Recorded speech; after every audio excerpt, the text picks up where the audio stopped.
Hello, in this video we're gonna check if Huawei Nova Y90 has a fingerprint sensor.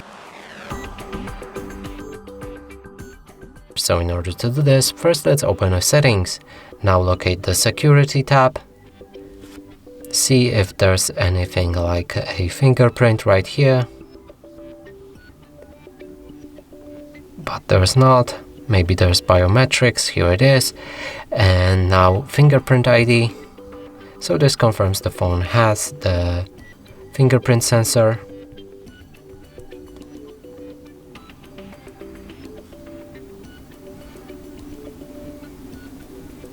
And the fingerprint is located on the right side where the lock button is, or power key, however you call it. And that's it for this video. Hope you like it. Please consider subscribing to our channel, leave a like and a comment below.